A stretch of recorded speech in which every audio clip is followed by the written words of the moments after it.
Bom, oi, meu nome é Isabelle Arruda, da Costa Silva. Eu sou acadêmica de Ciências Biológicas pela Universidade Federal do Mato Grosso do Sul, no, no campus de Aquidauana. E hoje, através da disciplina de Parasitologia, estarei fazendo um vídeo falando brevemente sobre um mapa conceitual, o que é um mapa conceitual, quando fazer, como fazer, para que fazer, né? Então, vamos lá. Vou espelhar minha tela aqui.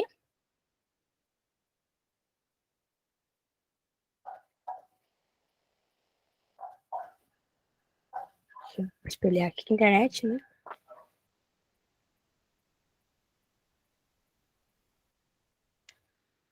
Acho que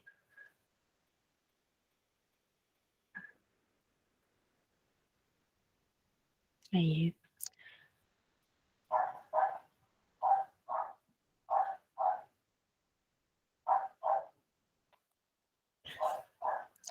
Tá.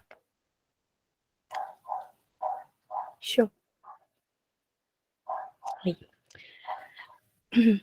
Então, vamos lá, né? Mapa conceitual de parasitologia. Então, agora nós vamos dar início realmente ao que vamos falar nesse vídeo, como o que é o mapa conceitual. Como eu já disse, meu nome é Isabelle da Silva, Costa Silva, e esse vai ser o Parasitologia T1, que é o trabalho 1 da disciplina de parasitologia. Bom, aqui nós temos a nossa agenda. O que vem a ser a agenda, né? É aquilo que nós podemos esperar deste vídeo. Então, aqui nós podemos esperar o que é um mapa conceitual, qual que é a finalidade de um mapa, como fazer um mapa, e, ao final, eu irei apresentar um mapa de parasitologia que fui eu que fiz. Então, tá. Introdução. O mapa conceitual, ele vem a ser uma estrutura gráfica que vai ajudar a organizar as ideias, organizar os conceitos e as informações de um modo a ser esquematizado. Ele consiste, assim, numa ferramenta de estudo, numa ferramenta de aprendizagem, onde o conteúdo é classificado e hierarquizado de modo a auxiliar na compreensão do indivíduo que o analisa. Então, em suma, o mapa conceitual é uma estrutura gráfica que ajuda a você a organizar suas ideias e compreender melhor aquilo que está sendo trabalhado, né? As suas ideias, os conceitos, ele é todo voltado numa ideia central, num tema central, e através dessas ideias, desse tema central, quer dizer, você vai puxando e organizando as ideias e os conceitos que estão sendo trabalhados ali. E o mapa de conceito, ele deve ser construído de modo a apresentar as principais ideias e as suas relações existentes para tornar visível o contexto daquele tema que está sendo abordado. A partir de uma representação gráfica e ilustrativa, o mapa conceitual, ele deve criar ligações entre os diferentes assuntos que fazem parte de determinado conhecimento. Então, o mapa de conceitos, ele deve ser construído de modo a apresentar, assim, então ele vai apresentar as principais ideias e as relações existentes entre essas ideias e vai tornar visível o contexto daquele tema que foi abordado, do tema central. E a partir da representação gráfica e ilustrativa, gráfico, assim, digamos, ilustrativa com visualização, o mapa conceitual, ele deve criar essas ligações. Então, ele vai criar ligações entre os diferentes assuntos que fazem parte desse conhecimento. No caso, então, como um exemplo, o mapa conceitual de parasitologia, vamos falar do de parasitologia, ele vai criar ligações entre os diferentes assuntos que são abordados pela parasitologia. Então, o tema central é a parasitologia, e o meu irá abordar esses temas, essas ligações, né, entre os diferentes assuntos que vão fazer parte desse conhecimento. E por norma, assim, os mapas conceituais, eles são construídos a partir dos conceitos que são mais abrangentes e amplos, até chegar em pontos mais específicos. E a idealização do mapa conceitual como um método de organização de conceitos, ele surgiu na década de 1970, lá nos Estados Unidos, através do professor Joseph Novak. Então, por norma, assim, né, eles são construídos a partir de conceitos mais abrangentes, então vai ser conceitos mais gerais, e amplos no ponto de vista de quem está fazendo, daquele tema que está sendo abordado. E o mapa conceitual, ele também pode ser uma excelente ferramenta didática. Isso se dá principalmente o uso da representação visual. Além de ser útil no âmbito educacional, né, os mapas conceituais ainda podem ser aplicados em outras áreas, como para a estruturação de planejamentos e a organização de pesquisas. Então, ele e pode ser uma excelente ferramenta didática, porque ele vai usar essas representações visuais. Então, ele pode ser considerado uma ótima ferramenta didática, porque faz com que os alunos consigam visualizar. A partir do momento que você visualiza, tende a gravar, a melhorar a sua visualização daquilo. Tá? Tá aqui.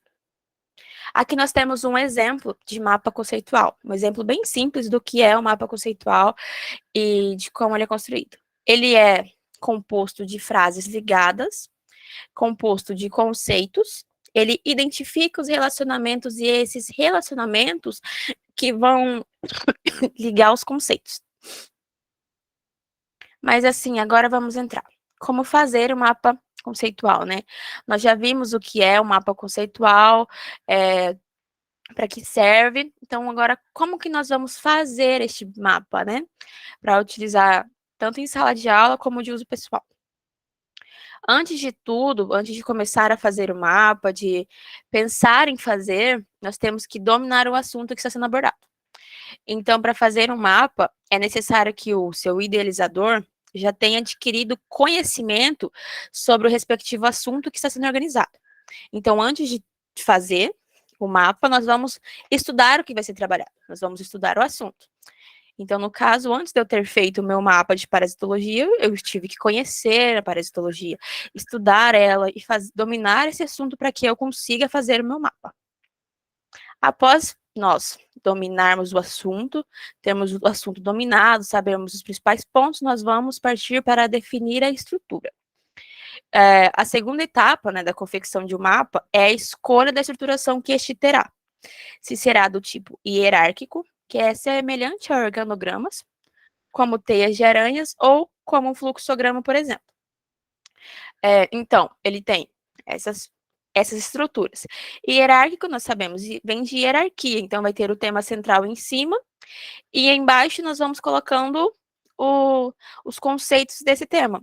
Então, vamos fazer, por exemplo, de parasitologia. A parasitologia vai ser o tema principal em cima, e através dela embaixo nós iremos começar a colocar os conceitos. Ele é igual a um organograma. Aí também tem a estrutura em teia de aranha, que é quando puxa diversas linhas. O tema pode estar centralizado ao meio, e essas linhas podem ir tanto para cima, para baixo, para o lado, fazerem setas, com que chamem a atenção, formando assim essa teia de aranha.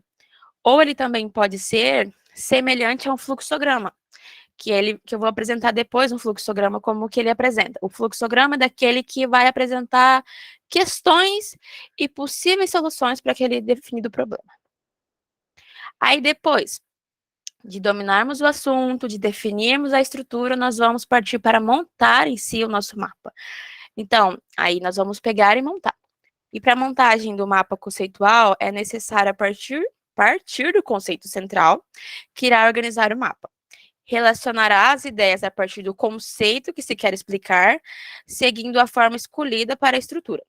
Então, para a montagem do mapa, vamos partir a partir do conceito, iremos partir do conceito central que irá organizar o mapa. No caso, falando ainda da parasitologia, que é o que iremos falar hoje, vamos para montar o meu mapa. Eu peguei o tema parasitologia, que é o meu tema central, e organizei o meu mapa dali. Eu relacionei as ideias a partir do conceito que eu queria explicar e segui a forma que eu achei melhor para a minha visualização, que no meu caso foi a teia de aranha. Agora eu vou apresentar as estruturas dos mapas conceituais. Quais são, como se faz cada uma, né? Primeiro, nós temos o mapa conceitual, que é hierarquizado. Este tipo de mapa conceitual, ele é útil, sim, quando a pessoa deseja ter uma melhor visualização sobre a ordem cronológica de um processo ou uma ideia. assim como classificar os diferentes graus de importância. Entre as linhas que ligam os diferentes termos, o idealizador deste tipo de mapa conceitual pode explicar resumidamente qual a relação que vai conectar ambos. Então, mapa conceitual hierarquizado. Ele é útil quando a pessoa quer ter uma melhor visualização, quer ter uma ordem cronológica daquilo ali, desse processo ou dessa ideia. E vai classificar, então, os diferentes graus de importância. Então, ali começa a hierarquia. Podemos dizer assim, o tema central, principal, central, alocado em cima, e ali vamos começar a criar uma ordem cronológica daquilo ali, puxando os diferentes graus de importância com os nossos conceitos. E entre as linhas que vão ligar os diferentes termos, né, o idealizador desse tipo, ele vai poder explicar, de forma resumida, qual que vai ser a relação que vai conectar ambos. Então, este é o primeiro mapa, o mapa hierarquizado. Aqui nós temos um exemplo, como eu falei, do mapa hierarquizado. O tema central deste mapa é animais. Então, nós temos a nossa hierarquia formada através dos animais. O tema central, animais. Eles podem ser definidos em animais carnívoros ou animais herbívoros, certo? Então, ali, começamos a puxar a nossa ordem cronológica através de animais carnívoros e herbívoros. Este pode ser o grau de importância. Demos maior importância para os tipos de animais, sendo eles carnívoros ou herbívoros. E os carnívoros, eles são? Quais exemplos de animais carnívoros nós podemos ter? Temos leões, lobos, exemplos. Temos também dos herbívoros, elefantes e vacas. Então, aqui teríamos um modelo de mapa conceitual hierarquizado de forma mais simples, para termos essa visualização. E a pessoa que vai estar utilizando, o seu utilizador, né, idealizador deste mapa, ele tem uma visualização melhor. Ele vai saber quais são os pontos mais importantes através da hierarquia que foi dada. Então, os mais importantes que ficarão em cima e para baixo, os que ele considera, assim, digamos, menos importantes. Observamos de forma que ele é extremamente organizado. Às vezes ele pode sim puxar mais linhas para o lado tanto direito quanto esquerdo, ou pode descer para baixo. Isso depende da forma que o idealizador irá fazer. Aí agora nós temos o mapa conceitual de teia de aranha, que vem a ser o teia de aranha, né? E esse tipo de mapa conceitual ele é útil, sim, para visualizar a ramificação de ideias ou de assuntos que são mais amplos. Deste modo, assim, é possível identificar os subtemas presentes em cada tópico e dissecá-los em diversas camadas. Então, assim, o mapa conceitual em teia de aranha, diferente do hierarquizado, ele é mais útil para visualizar as ramificações de ideias ou as ramificações de assuntos que são muito amplos. Então, no caso, a parasitologia é extremamente ampla. Então, ele foi mais útil para poder fazer essas ramificações, porque é um assunto mais amplo. E assim, com este modo, né, foi possível identificar os subtemas presentes em cada tópico e foi dissecá-los em diversas camadas. Então, este é um mapa mais útil para visualizar em temas que são amplos, que são muito grandes, que não vão ser tópicos pequenos. Aqui temos um exemplo bem simples de um mapa conceitual em teia de aranha. Ele começa a falar, o tema central, observamos que é o maior, o que tem maior destaque, é o meio ambiente. Então, este mapa trará o meio ambiente como tema central. E ali temos, vamos puxar para cima, que é a poluição. O meio ambiente, ele tem poluição, certo? Então, quais efeitos a poluição tem? Então, olhamos ali, ao lado esquerdo meu, o efeito estufa é um efeito da poluição. E, consequentemente, a poluição trará mortes. Através embaixo ali, temos que o meio ambiente possui minérios. E através dos minérios, ele vai trazer riqueza. O meio ambiente também possui seres vivos. E, consequentemente, os seres vivos podem ser divididos em fauna e flora. Certo? Aqui nós temos um exemplo de um mapa conceitual simples de teia de aranha. Ele pode ter mais ramificações, ele pode ser feito em outro formato, desde que seja em teia de aranha. Outro formato que eu digo, a forma de puxar as linhas, a forma de desenhar, pode ser diversamente colorido, com diversos temas, e cada linha, às vezes, pode apresentar uma resposta. Então, eu vou mostrar mais para frente o meu mapa de teia de aranha. Além desses dois, o hierarquizado e o teia de aranha, nós vamos ter um mapa conceitual de fluxograma. Falamos dele lá. Nesse tipo de mapa, é possível identificar as diversas opções lógicas para a resolução de um determinado processo. Assim, o indivíduo ele vai conseguir ter uma visão geral sobre todas as alternativas e as suas prováveis consequências, traçando o melhor modo de chegar à solução, de chegar à conclusão. Então, assim, neste mapa de fluxograma, ele vai trazer um problema, vamos ter uma problemática ali, e através dele iremos traçar as questões, que vão nos dar, essas questões irão nos dar as possíveis opções lógicas para resolver aquele problema. Aí, assim, nessa forma, o indivíduo vai ter uma visão mais geral sobre as alternativas e sobre como resolver, sobre as prováveis consequências, que vai conseguir, dessa forma, traçar o melhor método, o melhor modo de chegar tanto à conclusão quanto à solução, certo? Aqui nós temos o mapa conceitual de fluxograma, né? Um exemplo também, a lâmpada não funciona. A lâmpada não funcionar é o nosso problema. Essa parte é ticada em rosa. Então, por que a lâmpada não funciona? Se pergunte, por que a lâmpada não funciona? A lâmpada não funciona porque ela estava plugada? Será? Se aí puxamos a linha amarelo, a possível questão. A lâmpada estava plugada? É um questionamento. Sim. Bom, a lâmpada estava plugada, então o problema não é plugar a lâmpada. Se a lâmpada não estivesse plugada, no nosso caso, então colocamos não. Então, a solução é ir lá e plugar a lâmpada, certo? Em verde, a solução plugar a lâmpada. Mas a lâmpada estava plugada? Sim. Então, já sabemos que o problema não é a lâmpada, né? Então, o que aconteceu? O bulbo queimou. Será? Talvez. Se o bulbo queimou, sim. Então, o que temos que fazer? Nós vamos lá e trocar esse bulbo.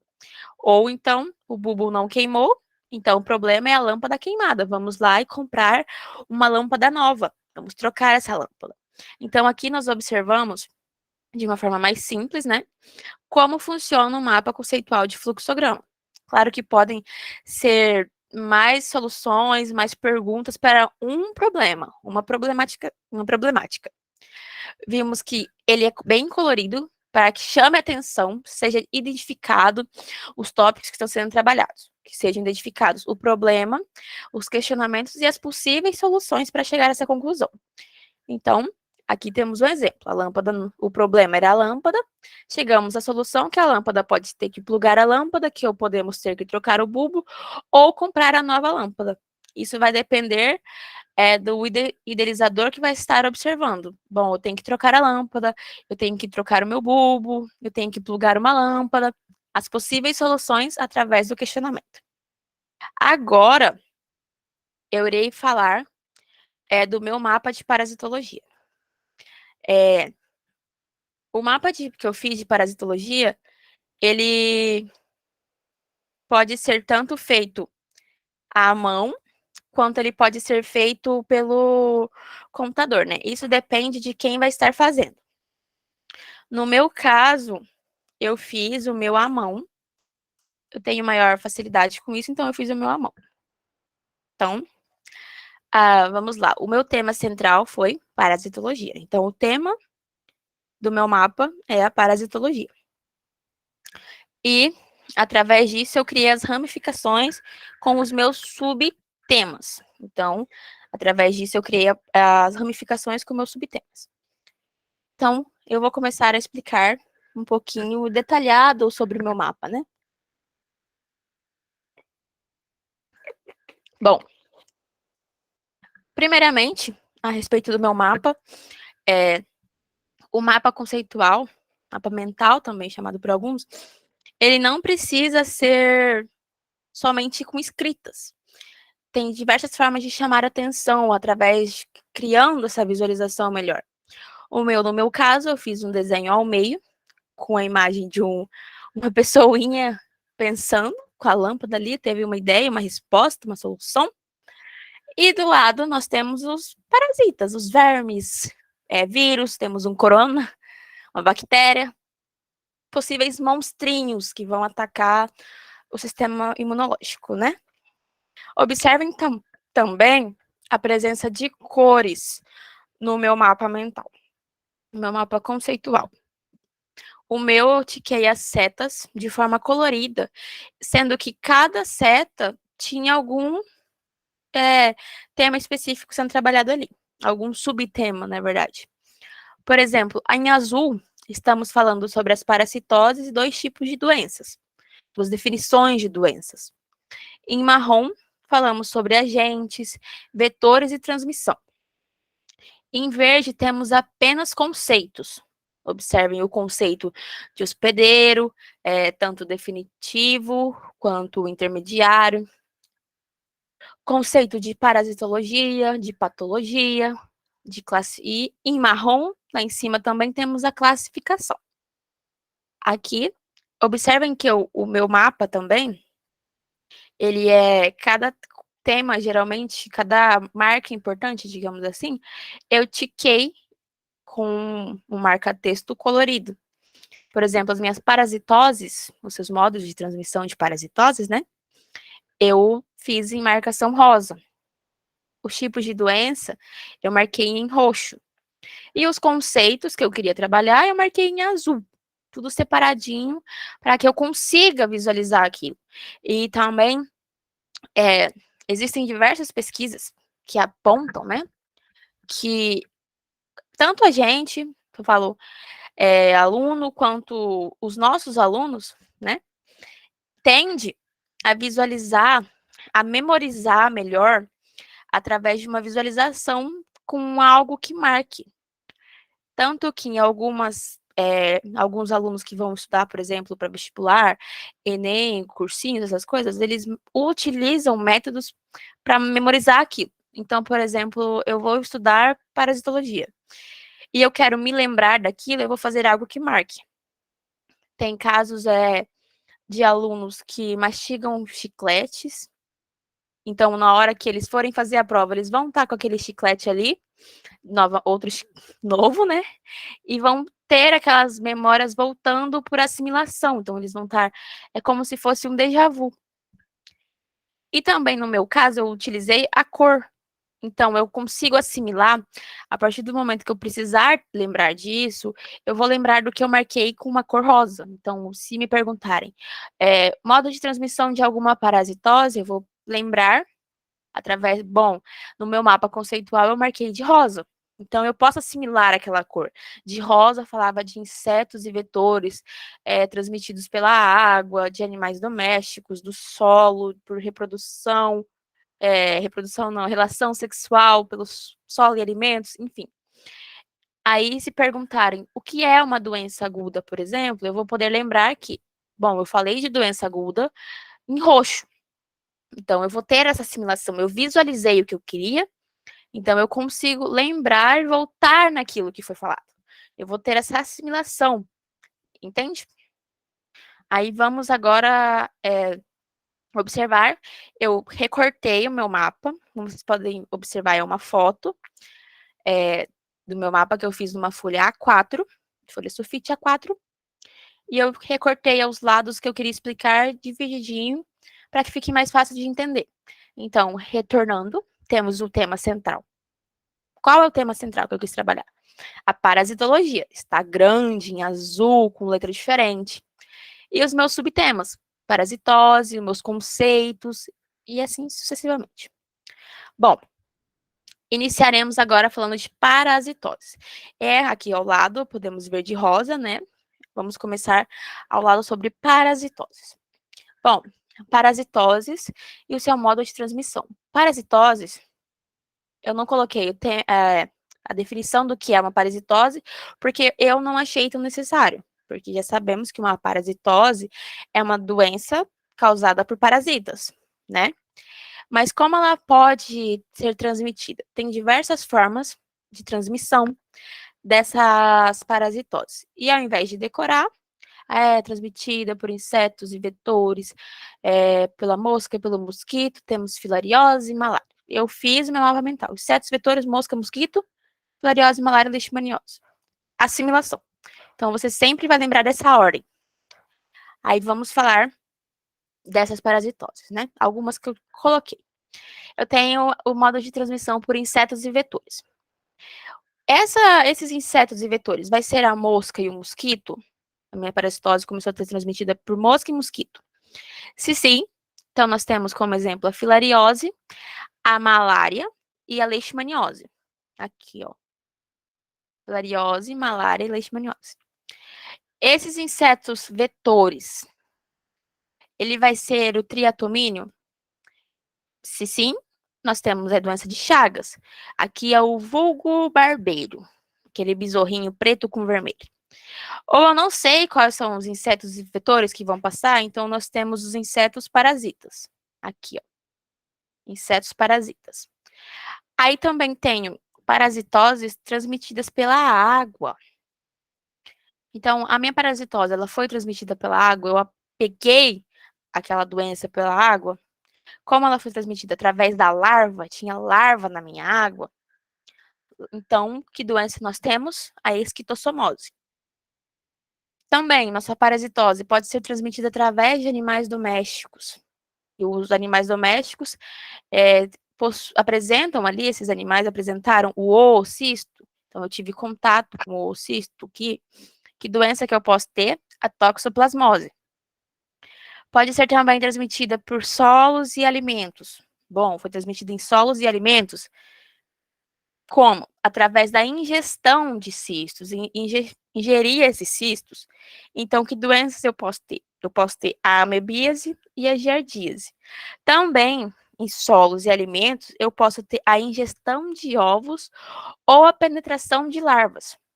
Então, que doenças que vão ter? Temos aqui, ó, os nematóides. Além dos solos e alimentos, da ingestão de cistos, a ingestão de ovos ou a penetração, eu ainda posso ter a ingestão dos ovos. Aqui, ó, ingestão de ovos, que é os cestoides. Ainda podemos ter nas parasitoses, né? O nosso modo de transmissão é sexual.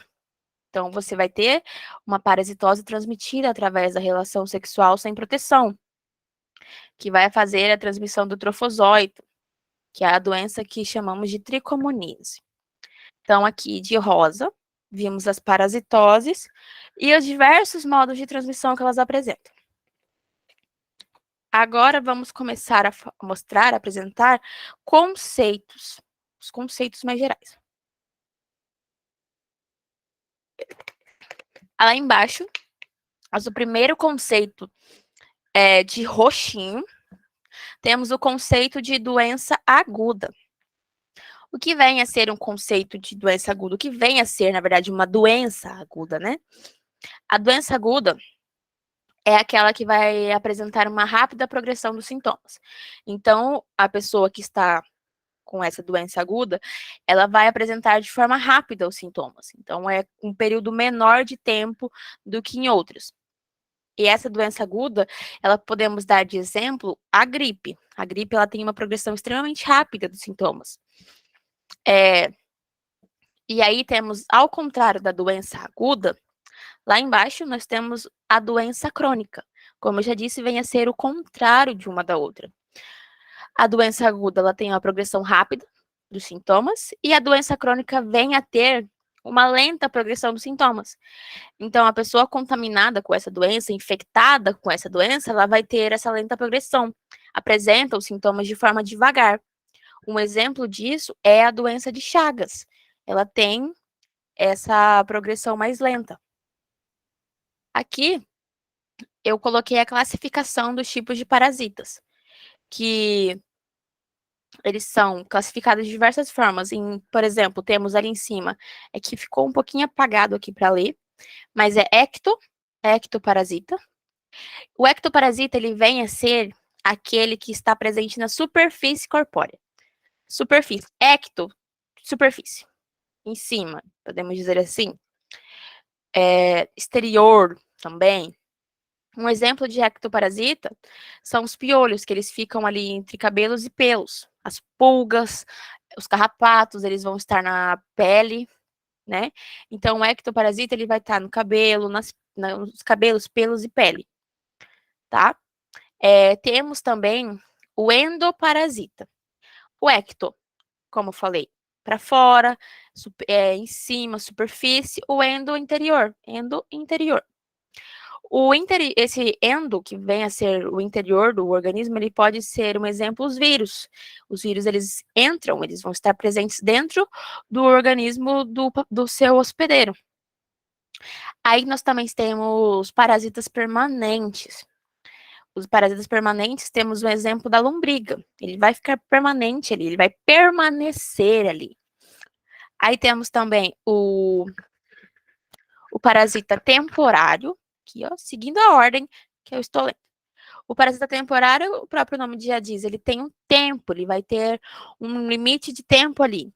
No caso, temos um exemplo do mosquito, que o seu limite de tempo vai ser aquele processo dele se alimentar. Ele se alimentou, ele passou o parasita que ele tinha ali, ele passou a doença dele, ele foi embora. Só se alimentou e pronto. Aí nós temos também o parasita provisório. Ele é provisório, já diz, ele é uma provisão ali, ele vai estar ele para passar o outro. No caso, temos um exemplo da mosca varejeira como provisório. Ela não é o parasita em si, né? É a larva dela que vai trazer o problema, que vai trazer a doença, a parasitose. Então, ela é provisória, ela vai ter que passar aquilo ali. Nós temos também os parasitas monoxeno, é aquele que apresenta um só hospedeiro, que é, por exemplo, a influenza. A influenza, ela fica só em um hospedeiro. Aí nós temos também o heteroxeno, que é aquele que apresenta mais de um hospedeiro. Um exemplo, a dengue, tá? Então, aqui vimos algumas classificações, né? O ectoparasita, que fica na superfície, o endo, que fica no interior, o permanente, que é a lombriga, ele vai permanecer ali no seu hospedeiro, o temporário, que é o mosquito, ele não tende a permanecer, o provisório, temos ali a mosca, o monoxeno, que apresenta um hospedeiro, e o heteroxeno, que apresenta mais de um hospedeiro. Aqui, nós temos a visualização do que vem a ser um hospedeiro definitivo, parasitologia e patologia. Aqui são mais conceitos aplicados. Então, o que vem a ser um hospedeiro definitivo, né? O hospedeiro definitivo é aquele que vai apresentar, que vai estar com o parasita adulto em reprodução sexuada.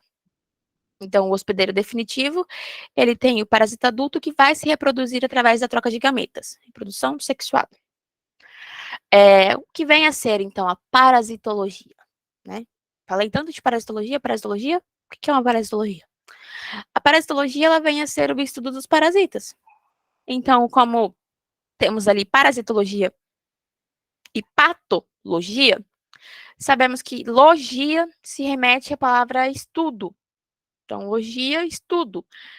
Parasito, parasita. Logia, estudo dos parasitas. E a patologia, já que parasito é o parasita, né? Parasito remete a parasita. Patologia, pato, vai se remeter a doenças. Então, patologia vem a ser o estudo das doenças. Então, é aquela ciência que estuda as doenças. Aqui embaixo, próximo ao desenho, próximo à marca, o que nós vamos ver aqui? Outros conceitos, né? Do que vem a ser, então, um agente etiológico. O que vem a ser um vetor etiológico. Quais são as formas de transmissão? Nós vamos falar aqui. Se ela é horizontal, vertical, direta ou indireta. E a diferença entre pandemia e endemia. Pandêmico, endêmico. O que vem ser a isso, né?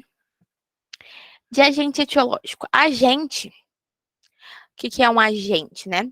Agente etiológico. O agente etiológico é aquele causador de doenças. Então, o agente etiológico é aquele que vai causar as doenças, que vai causar o problema principal. Aqui nós temos o agente etiológico. Aí nós temos o vetor etiológico. O que vem a ser o vetor etiológico? Quem são vetores etiológicos? De vetor etiológico, nós entendemos que é aquele transmissor. O vetor etiológico ele é o culpado por fazer a transmissão dessa doença. Um exemplo de transmissor é o mosquito da dengue, certo? Então, de vetor etiológico, de transmissor, nós temos o mosquito da dengue. O que vem a ser, então, as pandemias? Tanto foi falado durante a Covid-19, né, a SARS-CoV-2, o que vem a ser uma pandemia. O que é uma pandemia? Qual a diferença entre pandemia e endemia? A pandemia, ela vem a ser uma epidemia global. Então, ela assola o, o globo inteiro, o mundo inteiro, ela não vai ficar restrita a um local específico. Ela não vai estar restrita a um clima, a um ambiente, ela vai assolar o mundo inteiro. Que foi o que aconteceu, né, com a Covid-19. Ela assolou o mundo inteiro, causou grandes caos e catástrofes. E ao contrário da pandemia, nós temos a endemia. A endemia, ela vem a ser aquela doença típica de uma região. Ela é típica de uma região, pode apresentar também um tempo específico e um número específico de casos. Então, ela não vai assolar o mundo, ela não vai crescer de forma extravagante, digamos assim. Ela todo o período ela vai ter uma aparição, ela vai ter um número de casos controlados e vai ter aquele contato ali, tá? E ela é específica, típica, específica de uma região. Pode ser de regiões frias, outra endemia específica de regiões chuvosas, como a dengue, ela é uma endemia ali causada mais no período chuvoso, quando tem um acúmulo de água e a pessoa acaba não limpando o quintal. Aí nós temos também os tipos de transmissão. O que vem a ser, como vem a ser essas transmissões, né? Nós temos a transmissão indireta. Essa transmissão indireta, ela vai ocorrer através do contato com objetos contaminados. Pode ocorrer de forma oral, fecal e vetorial. Então, assim, ela não vai passar de forma direta. Você vai precisar que o ser, a pessoa, o animal contaminado, ele passe para outro local. Então, por exemplo, ele passou, tomou a água num copo e a pessoa estava gripada. Outra pessoa tomou água naquele copo, ela tende a pegar a gripe. Pode ser oral também. Pode ser oral através do beijo, através da saliva. Ela passou ali, passou para a pessoa. Contato fecal. Não vai dizer que no contato fecal acabamos compreendendo uma ingestão de fezes, né? Mas o contato fecal, ele vai ser o contato com as fezes. Por exemplo, às vezes acaba acidentalmente pisando numa fezes, vai de animal ou de pessoas contaminadas, ou vai fazer a limpeza, ou até mesmo fazer exames. Pode acontecer de pegar quem está manuseando ali e pegar. E o contato vetorial, como já falamos, através de um vetor. Então, ele vai ser indireto, não vai ser numa linha reta, assim, que passa de um diretamente para o outro. Aí nós temos a transmissão direta. A transmissão direta, ela ocorre através da saliva, ela ocorre a partir do contato sexual, e ela vai ocorrer também através do contato sanguíneo. Saliva, nós já sabemos, tanto no beijo, quanto na gotícula de saliva. O sexual é o contato sexual através do ato sem proteção. Então, teve o ato sem proteção, pode ocorrer que seja contraído a doença, por exemplo, HIV.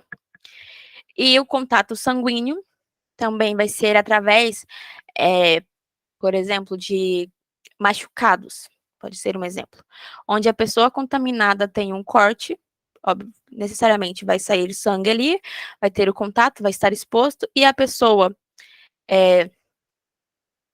sangue contaminado entrou em contato com uma pessoa não contaminada, a pessoa tende a pegar essa doença através do sangue. Tanto, às vezes, não precisa nem ser necessariamente um corte, pode ser o bioquímico, o biólogo fazendo o exame no laboratório, sem aparelho, sem cuidado, entrou em contato ali, pegou a doença. Por isso que não se deve ter contato com o sangue. A transmissão também pode ser de forma horizontal.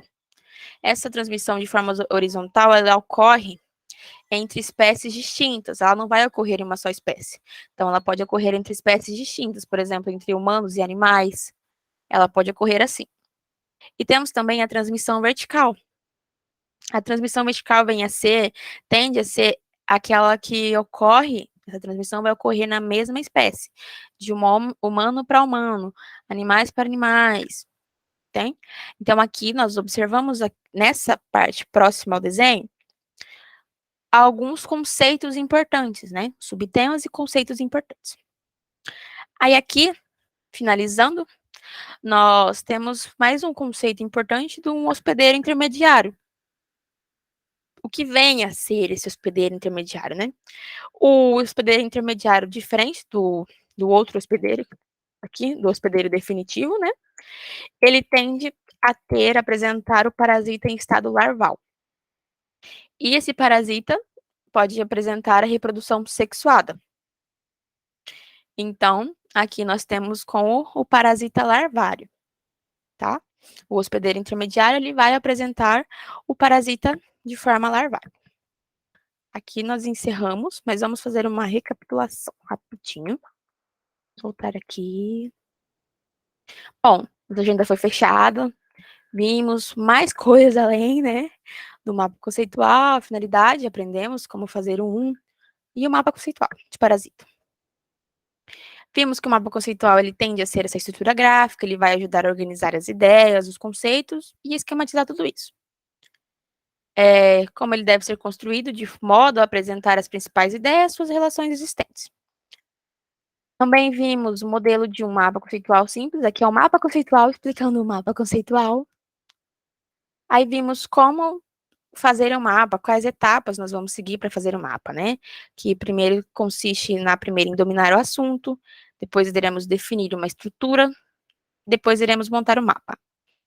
Aí vimos também as estruturas de mapas, que varia, o mapa hierarquizado, que segue uma hierarquia, quando a pessoa pretende ter uma melhor visualização, com a ordem cronológica desse processo e dessa ideia. Aqui temos o exemplo, que foi o mapa hierarquizado de animais. Vimos o mapa conceitual de teia de aranha, que ele consiste e é mais útil quando o tema é mais abrangente, o tema é grande. Por exemplo, o parasito. E é mais útil para visualizar a ramificação dessas ideias ou desses assuntos de forma mais ampla, né? Que é um assunto mais amplo. E nesse mapa de teia de aranha, ele é possível identificar os subtemas presentes nesse tópico e dissecá-los. Temos o exemplo do mapa de teia de aranha com meio ambiente. E o último foi o mapa de fluxograma, que ele apresenta um questionamento e possíveis soluções para a solução daquele problema, né? O exemplo nosso foi a lâmpada que não funcionava, e as soluções lá. Temos a lâmpada, os questionamentos e as possíveis soluções. E no final encerramos com o mapa de parasitologia, que no meu caso, como eu disse, eu fiz à mão, mas ele pode ser feito também de forma digital, no computador, tablet, celular, de diversas formas. Vimos os tópicos, as partes, foi explicado o que ele trazia, o porquê trazia. E encerramos aqui. Aqui nós temos nossas referências bibliográficas. E foi isso que nós vimos do trabalho 1. Opa! Vi que a tela estava abaixando. E depois voltamos com o trabalho 2. Foi isso. Então, até logo. Tchau.